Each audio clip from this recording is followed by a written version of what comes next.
الحمد للہ رب العالمین والصلاة والسلام علی سید المرسلین اما بعد فاعوذ باللہ من الشیطان الرجیم بسم اللہ الرحمن الرحیم الصلاة والسلام علیک یا رسول اللہ وعلی آلک واصحابک یا حبیب اللہ الصلاة والسلام علیک یا نبی اللہ وعلی آلک واصحابک یا نور اللہ۔ سیدنا امام حسین رضی اللہ تعالی عنہ سے روایت ہے،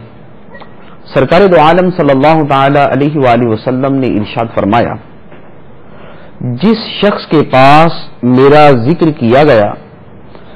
اور وہ مجھ پر درود پاک پڑھنا بھول گیا، وہ جنت کا راستہ بھول گیا۔ صلو علی الحبیب صلی اللہ تعالی علی محمد صلی اللہ علیہ وسلم۔ فیضان قرآن کے آج کے اس سلسلے میں سورہ آل عمران کی آیت نمبر 77 سے ہم درس قرآن سنیں گے۔ اللہ عز و جل ارشاد فرماتا ہے، بسم اللہ الرحمن الرحیم، ان الذين يشترون بعهد الله وايمانهم ثمنا قليلا اولئك لا خلاق لهم في الاخره ولا يكلمهم الله ولا ينظر اليهم يوم القيامه ولا يزكيهم ولهم عذاب الیم۔ بے شک وہ لوگ جو اللہ کے وعدے اور اپنی قسموں کے بدلے تھوڑی سی قیمت لیتے ہیں، ان لوگوں کے لیے آخرت میں کچھ حصہ نہیں، اور اللہ قیامت کے دن نہ تو ان سے کلام فرمائے گا اور نہ ان کی طرف نظر کرے گا اور نہ انہیں پاک کرے گا، اور ان کے لیے دردناک عذاب ہے۔ یہ آیت مبارکہ یہودیوں کے علماء اور ان کے کچھ سرداروں کے بارے میں نازل ہوئی، جنہیں یہ معلوم تھا کہ توراۃ شریف میں عہد لیا گیا ہے کہ سرکار دو عالم صلی اللہ تعالی علیہ وآلہ وسلم کی نبوت کو تسلیم کریں گے اور آپ کی نبوت کا اظہار کریں گے، اور توراۃ شریف میں جو کچھ سرکار دو عالم صلی اللہ علیہ وسلم کے بارے میں بیان کیا گیا ہے اسے نہیں چھپائیں گے۔ اس کے باوجود انہوں نے لوگوں سے رشوتیں لینے کے لیے، لوگوں سے نذرانے وصول کرنے کے لیے سرکار دو عالم صلی اللہ علیہ وسلم کے اوصاف کو چھپایا اور اللہ کے اس عہد کو پس پشت ڈال دیا۔ اس پر فرمایا کہ یہ لوگ جنہوں نے اللہ کے عہدوں کو بیچ کھایا اور اپنی قسموں کو بیچ کھایا، دنیاوی مفادات کی خاطر ان کے لیے آخرت میں کوئی حصہ نہیں، نہ اللہ ان سے کلام فرمائے گا، نہ انہیں نظر رحمت سے دیکھے گا۔ اس پر مفسرین کرام نے ارشاد فرمایا کہ اللہ کے عہد اور قسمیں کھانے میں یہاں پر آیت مبارکہ میں تو یہ یہودیوں والا معنی ہی مراد ہے، لیکن اس سے جدا گانا، اللہ سے عہد کر کے توڑ دینا اور قسمیں کھا کر توڑ دینا جو ہے، یہ بھی اس وعید کے اندر داخل ہے۔ سرکار دو عالم صلی اللہ تعالی علیہ وآلہ وسلم نے ارشاد فرمایا، جو کسی مسلمان کا حق مارنے کے لیے قسم کھائے، اللہ تعالی اس پر جنت حرام کر دیتا ہے اور دوزخ لازم کر دیتا ہے۔ صحابہ کرام نے عرض کیا، یا رسول اللہ صلی اللہ علیہ وسلم، اگرچہ تھوڑی سی چیز ہو، یعنی مسلمان کا تھوڑا سا مال کھانے کے لیے قسم کھائی جائے تو بھی یہ وعید ہے؟ سرکار دو عالم صلی اللہ تعالی علیہ وآلہ وسلم نے ارشاد فرمایا، اگرچہ ببول کی شاخ ہی کیوں نہ ہو، یعنی ایک بالکل معمولی سا درخت ہے، اس کی چھوٹی سی شاخ ہی کیوں نہ ہو، ایک مسواک برابر کسی مسلمان کا حق مارنے کے لیے اگر کوئی جھوٹی قسم کھاتا ہے تو اللہ عز و جل اس پر جنت حرام کر دیتا ہے اور دوزخ کو لازم کر دیتا ہے۔ تو اللہ عز و جل ہمیں اپنے عہد کا پابند رہنے کی توفیق عطا فرمائے اور ہمیں اپنے وعدوں پر ثابت قدم رہنے کی توفیق عطا فرمائے۔ اس کے بعد ارشاد فرمایا، وَإِنَّ مِنْهُمْ لَفَرِيقًا يَلْوُونَ أَلْسِنَتَهُمْ بِالْكِتَابِ لِتَحْسَبُوهُ مِنَ الْكِتَابِ وَمَا هُوَ مِنَ الْكِتَابِ وَيَقُولُونَ هُوَ مِنْ عِنْدِ اللَّهِ وَمَا هُوَ مِنْ عِنْدِ اللَّهِ وَيَقُولُونَ عَلَى اللَّهِ الْكَذِبَ وَهُمْ يَعْلَمُونَ۔ اور یقیناً ان اہل کتاب میں سے کچھ وہ ہیں جو زبان کو مروڑ کر کتاب پڑھتے ہیں تاکہ تم یہ سمجھو کہ یہ ہیر پھیر بھی کتاب کا حصہ ہے، حالانکہ وہ اللہ کی کتاب کا حصہ نہیں ہے، اور یہ لوگ کہتے ہیں کہ یہ سب اللہ کی طرف سے ہے، حالانکہ وہ ہرگز اللہ کی طرف سے نہیں ہے، اور یہ لوگ جان بوجھ کر اللہ پر جھوٹ باندھتے ہیں۔ یہاں پر یہودیوں کے بارے میں جو فرمایا گیا تو یہودیوں کی دو طرح کی حرکتیں تھیں۔ ایک تو یہ ہے کہ توریت شریف کے اندر تحریف کی، اور جو کلام توریت کا حصہ نہیں ہے اسے بھی توریت کی تلاوت کے اندر داخل کر دیا۔ اب سننے والا یہ سمجھتا ہے کہ شاید یہ بھی اللہ کے کلام کا حصہ ہے، اور یہ یہودی علماء بھی یہی تاثر دینے کی کوشش کرتے کہ یہ کتاب اللہ کا حصہ ہے، حالانکہ وما هو من الکتاب، یہ کتاب اللہ کا حصہ نہیں تھا، اور پھر یہ کہتے بھی ہیں کہ یہ اللہ کی طرف سے ہے، حالانکہ وہ اللہ کی طرف سے نہیں ہے۔ تو یہ اپنی زبانوں کو یوں مروڑ دینا کہ قصدن یا تو الفاظ کا اضافہ کر دیا جائے، اور یا کتاب اللہ کا مفہوم بیان کرتے ہوئے کچھ اس طرح کا انداز اختیار کیا جائے کہ سامنے والا بھی یہ سمجھے کہ یہ بھی کتاب اللہ کا حصہ ہے، حالانکہ وہ کتاب کا حصہ نہیں ہوتا، تو یہ بھی اسی وعید کے اندر داخل ہے۔ اب یہودیوں کا تو ایک اپنا طرز عمل تھا، اپنا انداز تھا، اسی طرز گفتگو کے اندر اور اسی طرز عمل کے اندر وہ لوگ بھی آتے ہیں جو ہمارے اس زمانے میں قرآن کی تلاوت کرتے ہیں، قرآن کی آیتیں پڑھتے ہیں، اور ان آیتوں کے اندر قرآن میں ویسے تو تحریف نہیں ہو سکتی کہ لفظی تحریف تو کوئی بھی نہیں کر سکتا، لیکن وہ کیا کرتے ہیں کہ قرآن پاک کی آیت کا کوئی مفہوم جو ان کا اپنا من گھڑت ہے، جو ان کا اپنا بنایا ہوا ہے، اس مفہوم کو وہ قرآن پاک کی تفسیر بیان کرتے ہوئے یوں شامل کر دیتے ہیں کہ سننے والا یہ سمجھتا ہے کہ شاید یہ بھی قرآن کا حصہ ہے، شاید اللہ عز و جل نے یہی فرمایا ہے، اور یوں وہ اس بات کو قرآن سمجھ کر لے رہا ہے، جبکہ یہ بیان کرنے والا بھی جانتا ہے اور جدا گانا بھی یہ حقیقت ہے کہ اس کا یہ بیان قرآن کا حصہ نہیں ہے۔ جیسے مثال کے طور پہ توحید کے نام پر قرآن کی آیتیں پڑھتے ہوئے اس کے غلط مفہوم کو بیان کرتے اس انداز میں بیان کیا جاتا ہے کہ سننے والا یہ سمجھتا ہے کہ شاید یہ جتنی آیتیں اس نے تلاوت کر دی ہیں یہ ساری کی ساری جو ہے یہ توحید کے بارے میں اسی مفہوم کے اندر ہے جس مفہوم کے اندر یہ لوگ سمجھ رہے ہیں، حالانکہ وہ کیا کر رہے ہوتے ہیں، وہ یہ کرتے ہیں کہ جو بتوں کے بارے میں آیتیں ہیں وہ اولیاء کرام کے اوپر جو ہے وہ لگائی ہوتی ہیں۔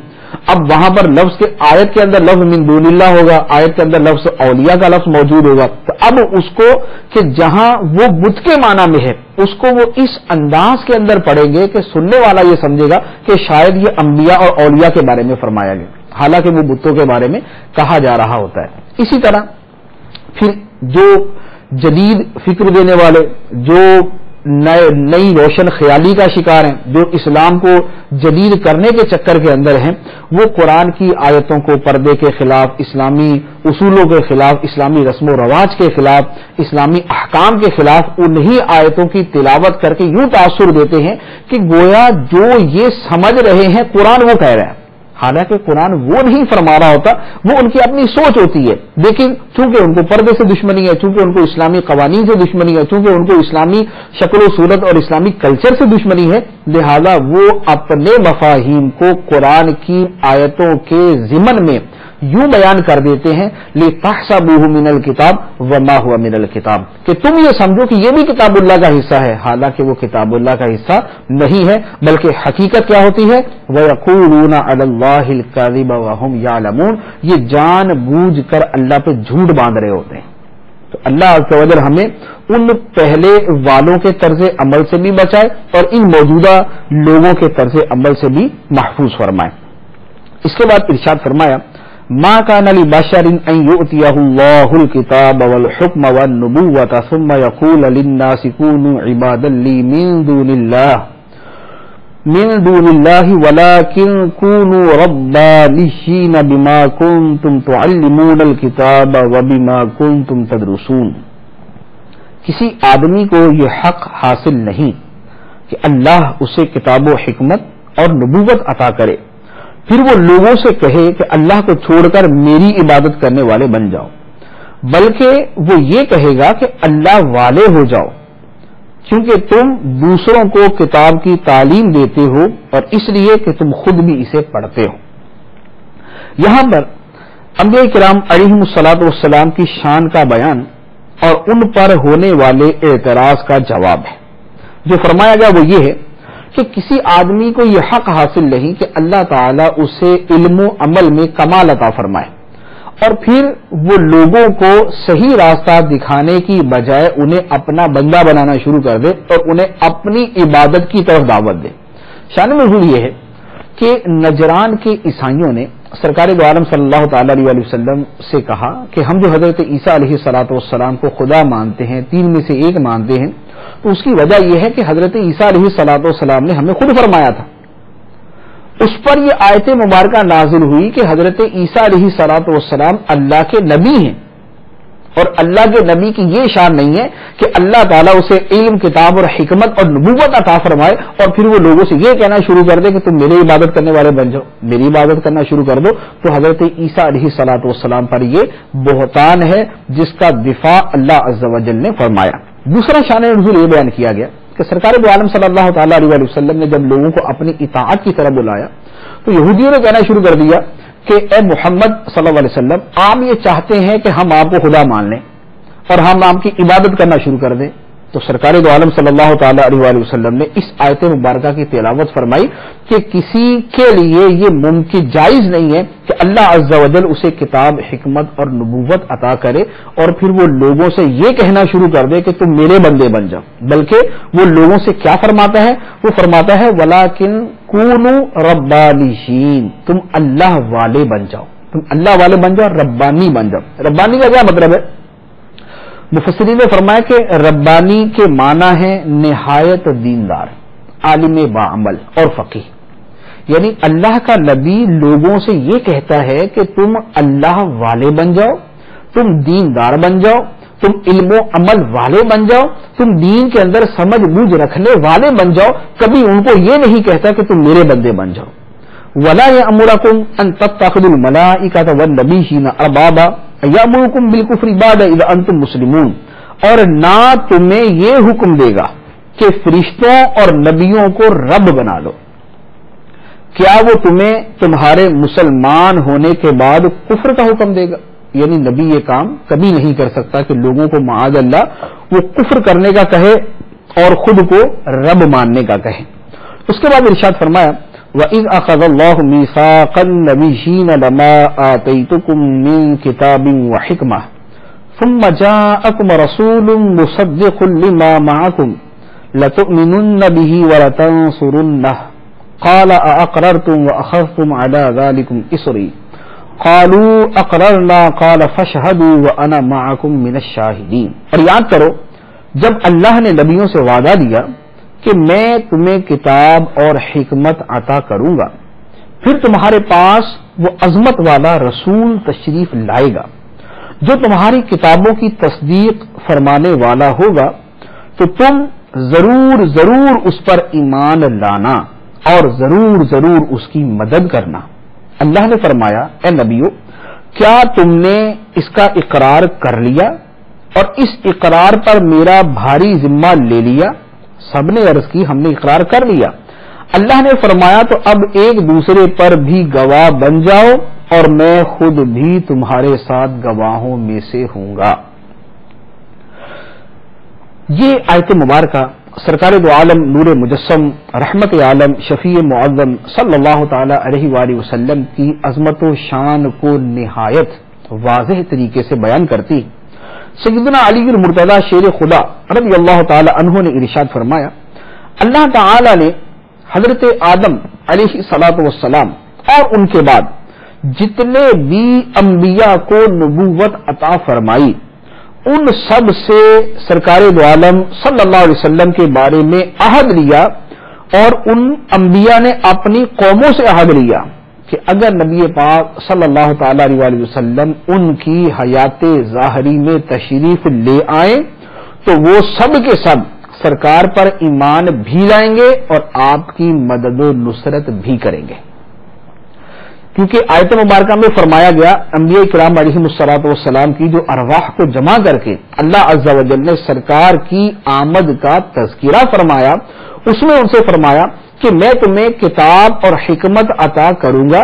ثم جاءکم رسول، پھر تمہارے پاس ایک رسول تشریف لے آئے مصدق لما معکم، جو تمہارے پاس موجود ہے اس کی تصدیق کرنے والا، تمہاری کتاب کی، تمہاری نبوت کی اور تمہاری حکمت کی تصدیق کرنے والا۔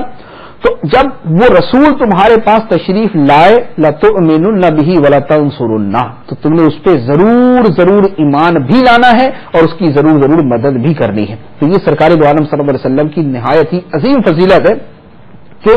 تمام انبیاء کرام علیہم الصلوۃ والسلام کو یہ حکم دیا گیا کہ وہ سرکار دو عالم صلی اللہ علیہ وسلم پر ایمان لائیں گے۔ تو گویا ہمارے آقا صلی اللہ علیہ وسلم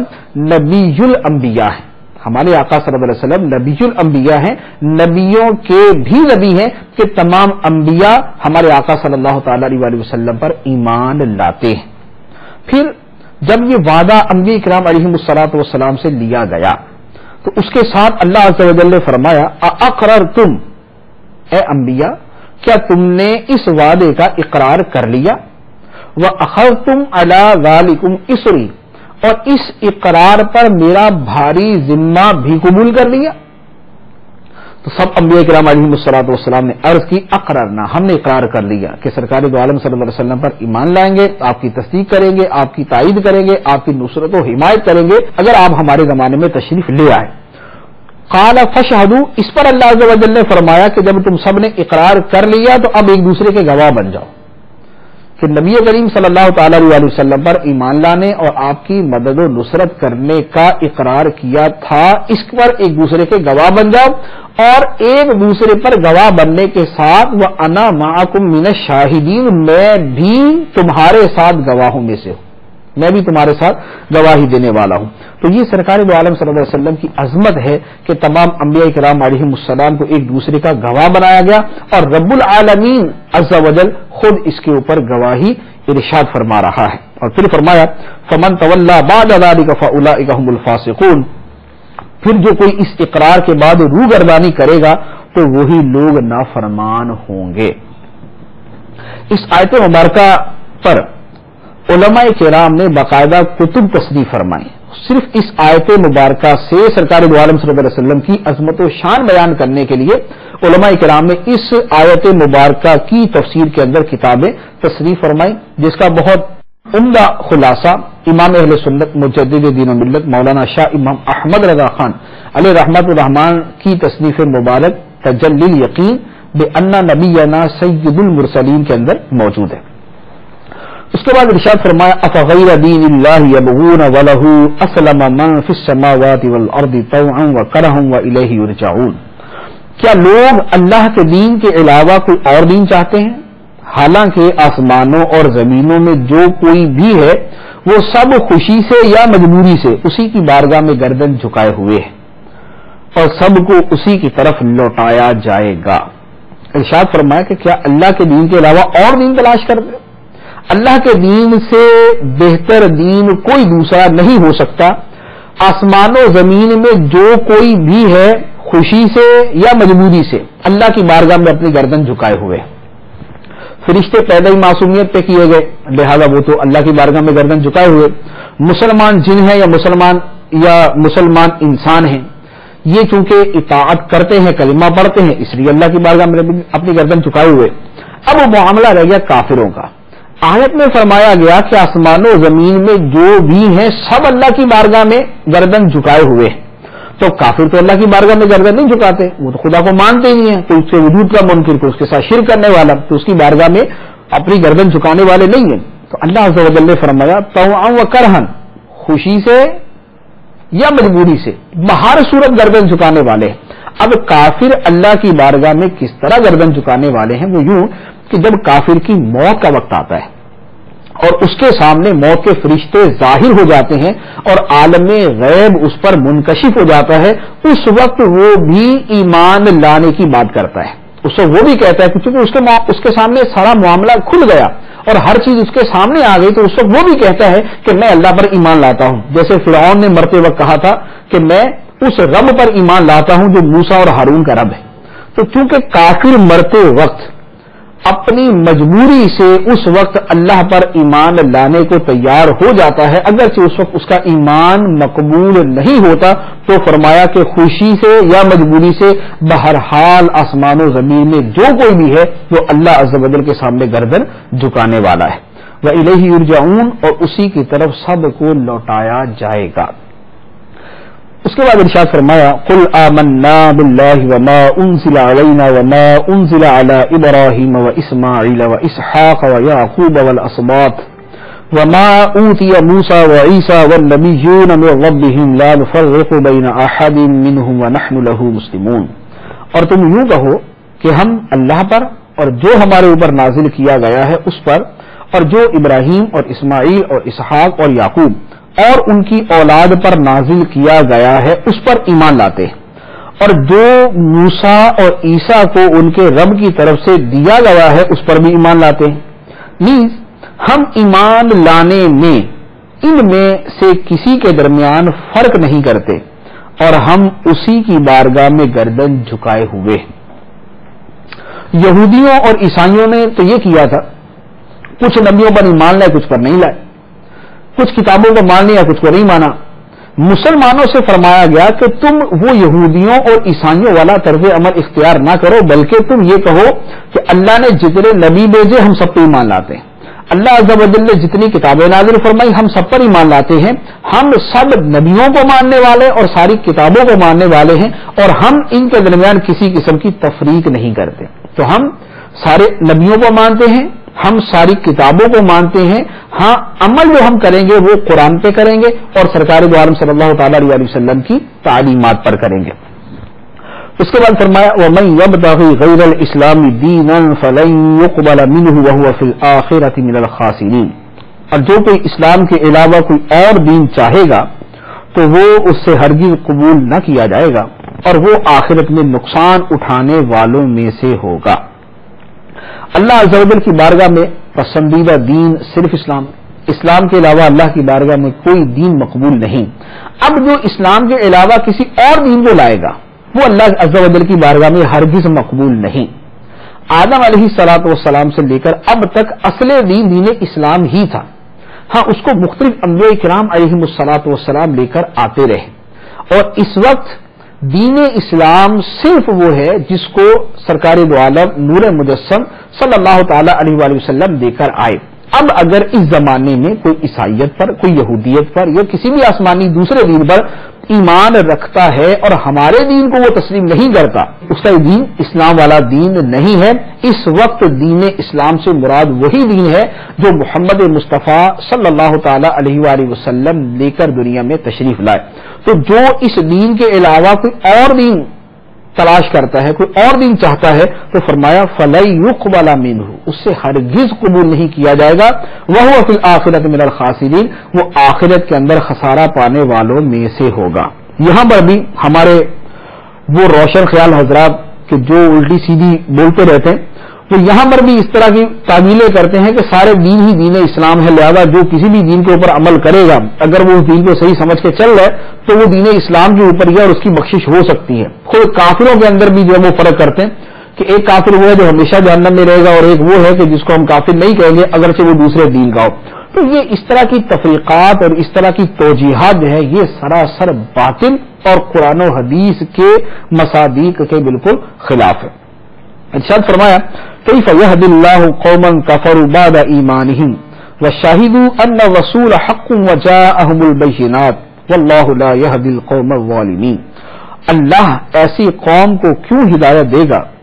جنہوں نے ایمان کے بعد کفر کو اختیار کیا اور وہ اس بات کی گواہی دے چکے تھے کہ یہ رسول سچا ہے، اور ان لوگوں کے پاس روشن نشانیاں بھی آ چکی تھیں، اور اللہ ظالموں کو ہدایت نہیں دیتا۔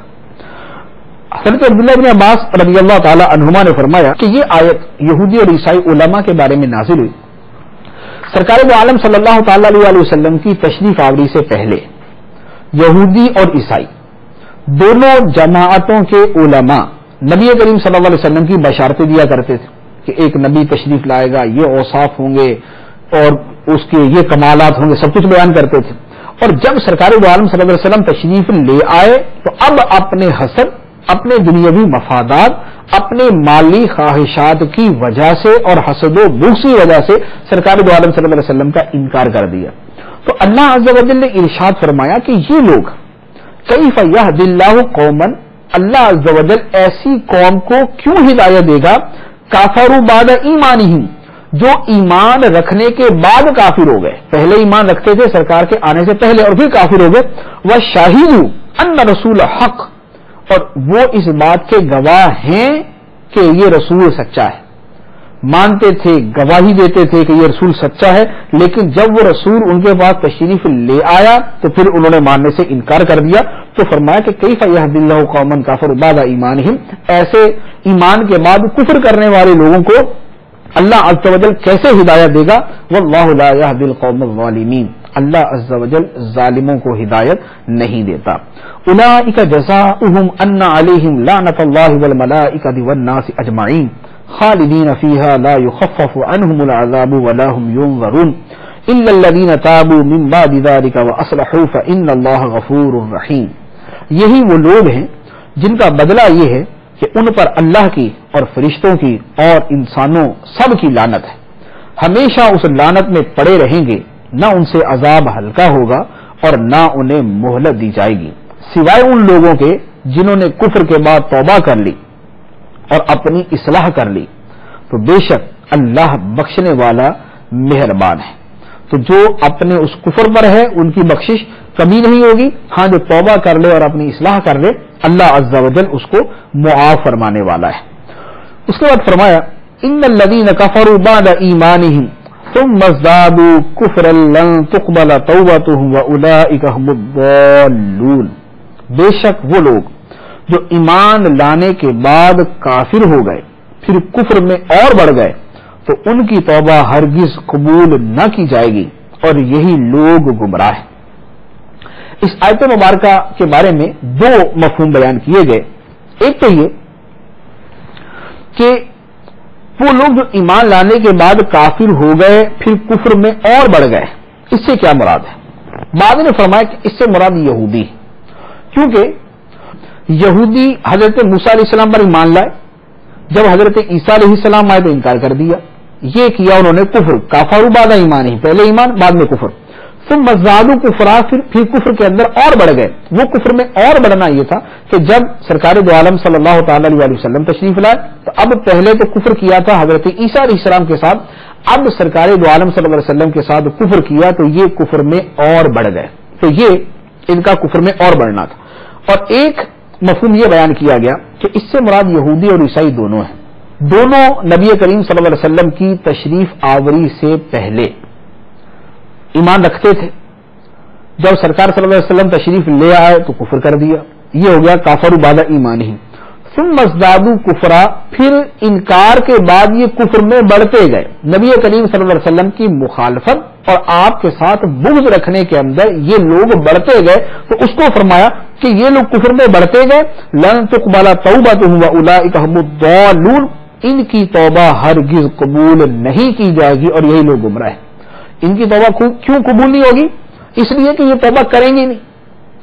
کہ جو اپنے بغض و کینہ کی وجہ سے کفر کے اندر بڑھتے جا رہے یہ توبہ کریں گے ہی نہیں، تو اس لیے ان کی توبہ قبول نہیں ہوگی. یا اگر یہ توبہ کریں گے تو اس توبہ کے پیچھے کیا ہے؟ جیسے منافقین توبہ کرتے تھے کہ منافقین ظاہری طور پہ تو سارے مسلمانوں والے کام کرتے تھے، توبہ استغفار سب کچھ کرتے تھے،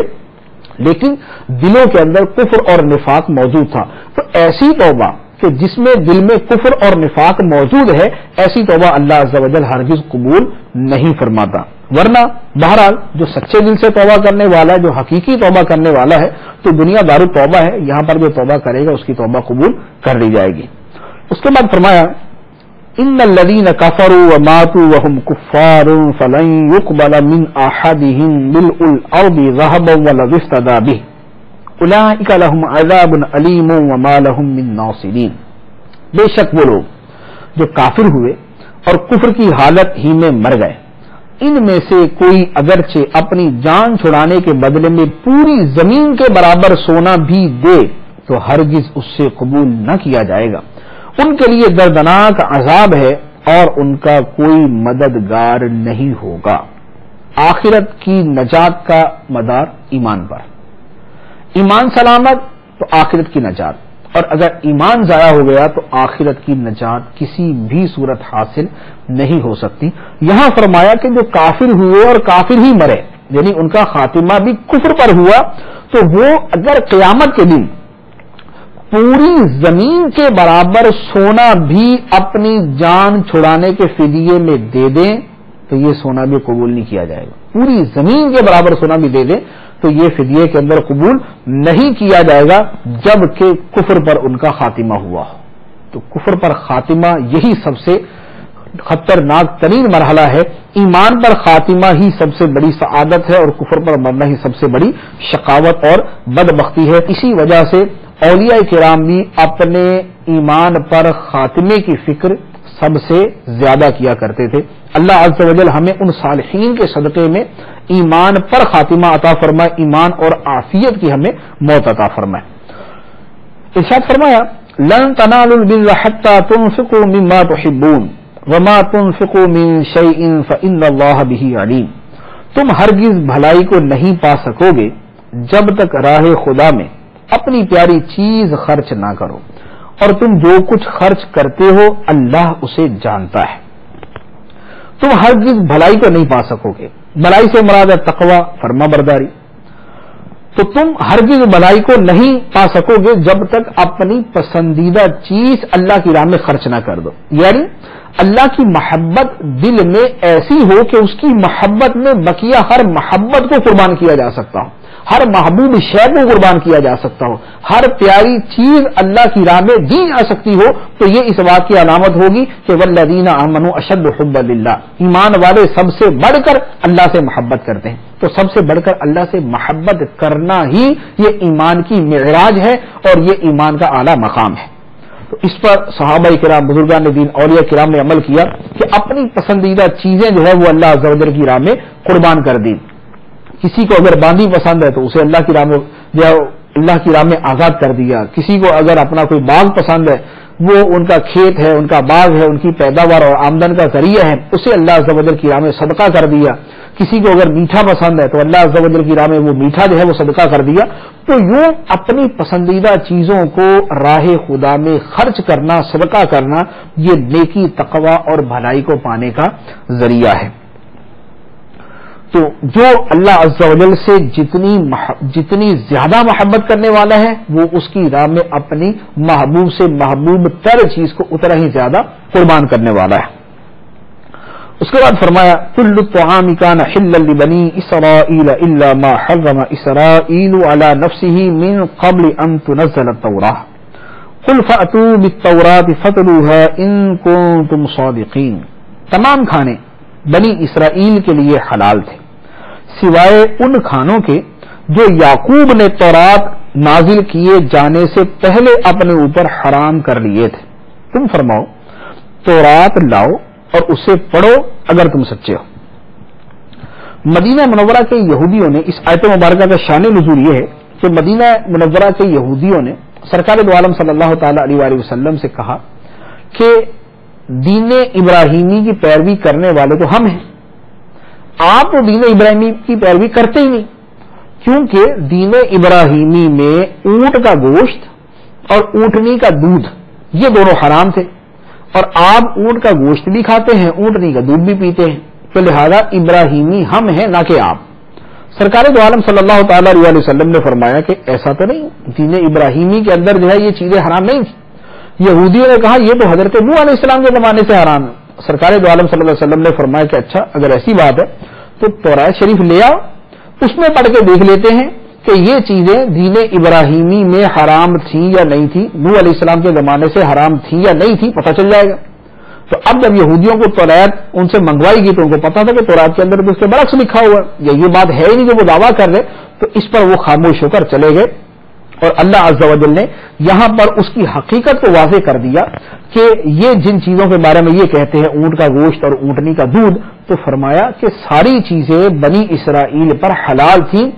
سوائے ان چیزوں کے جو تورات کے نازل کیے جانے سے پہلے حضرت یعقوب علیہ الصلوۃ والسلام نے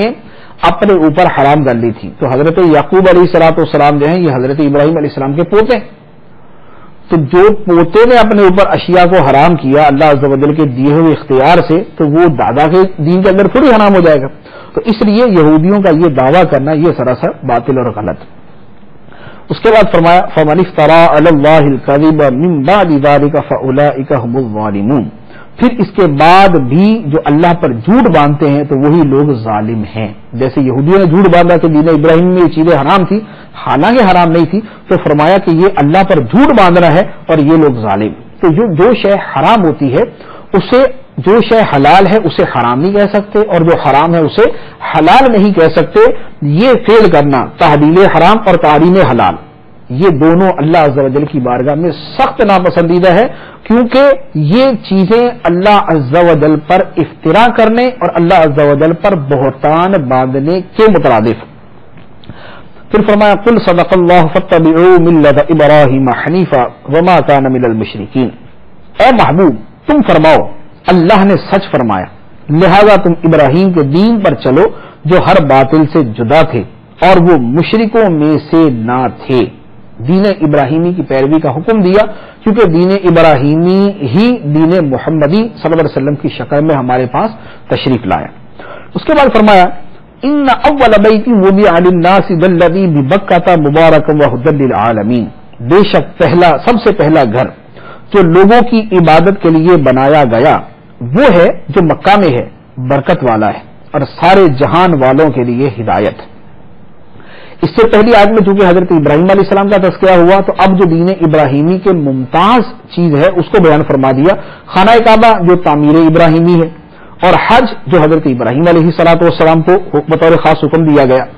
تو یہودیوں نے کہا تھا کہ ہمارا قبلہ یعنی بیت المقدس کعبہ سے افضل ہے، کیونکہ یہ سب سے پہلا گھر جو روئے زمین پر بنایا گیا. ان کے رد میں اللہ عز و جل نے ارشاد فرمایا کہ بیت المقدس پہلا گھر نہیں ہے، بلکہ روئے زمین پر اللہ عز و جل کی عبادت کے لیے جو سب سے پہلا گھر بنایا گیا تھا وہ خانہ کعبہ تھا، جو مکہ مکرمہ کے اندر بنایا گیا، جو برکت والا گھر ہے. تو یہ خانہ کعبہ کی عظمت کا بیان ہے کہ خانہ کعبہ دنیا میں بنایا جانے والا عبادت کے لیے پہلا گھر مکہ مکرمہ میں ہے اور یہ برکت والا ہے اور سارے جہانوں کے لیے یہ ہدایت ہے. اس کے بعد فرمایا فیہ آیات بینات مقام ابراہیم ومن دخلہ کان آمنا وللہ علی الناس حج البیت من استطاع الیہ سبیلا ومن کفر فإن اللہ غنی عن العالمین. اس میں کھلی نشانیاں ہیں، ابراہیم کے کھڑے ہونے کی جگہ ہے، اور جو اس میں داخل ہوا امن والا ہو گیا، اور اللہ کے لیے لوگوں پر اس گھر کا حج کرنا فرض ہے جو اس گھر تک پہنچنے کی طاقت رکھتا ہو، اور جو انکار کرے تو اللہ سارے جہان سے بے پرواہ ہے. اس آیت مبارکہ میں خانہ کعبہ کی مزید عظمت کا بیان کہ اس میں بہت ساری نشانیاں ہیں. اس میں ایک بڑی نشانی مقام ابراہیم، دوسری فضیلت کہ جو اس گھر میں داخل ہو گیا وہ امن والا ہو گیا. اس گھر سے مراد یہاں پر حدود حرم پورے کے پورے ہو گئے کہ جو حدود حرم میں داخل ہو گیا وہ امن والا ہو گیا، وہاں قصاص نہیں لیا جائے گا، وہاں حدود قائم نہیں کی جائیں گی بلکہ بیرون حرم میں جایا جائے گا. اور پھر فرمایا کہ اس گھر کا حج کرنا اللہ کے لیے لوگوں پر فرض ہے جو طاقت رکھتا ہو. طاقت سے کیا مراد ہے؟ وہاں تک آنے جانے کا خرچہ ہو، پیچھے گھر والوں کا خرچہ ہو، زاد راہ اس کے پاس موجود ہو. تو یہ پورا پروسیس جو ہے یہ جس کے پاس ہے تو اس کے اوپر حج زندگی میں ایک مرتبہ فرض ہو جاتا ہے. ومن کافرا، اور جو کفر کرے، انکار کرے، حج کی فرضیت کو نہ مانے، اللہ کے حکم کو نہ مانے، فرمایا فإن اللہ غنی عن العالمین، تو بے شک اللہ جہان والوں سے بے پرواہ ہے. اللہ عز و جل کو کسی کے حج کرنے نہ کرنے، کسی کے ماننے نہ ماننے کی کوئی پرواہ نہیں ہے. کوئی کرتا ہے تو اس کی سعادت، نہیں کرتا ہے تو اس کی بدبختی ہے. اللہ عز و جل اس سے بے پرواہ ہے. تو اللہ عز و جل ہمیں اپنے تمام احکام پر عمل کرنے کی توفیق عطا فرمائے. حج کے بارے میں سرکار دو عالم صلی اللہ علیہ وسلم نے فرمایا کہ جس پر حج فرض ہو اور اس کے لیے کوئی رکاوٹ نہ ہو، خلاصہ کلام عرض کر رہا ہوں، حج فرض ہو اور کوئی رکاوٹ نہ ہو اور پھر بھی حج نہ کرے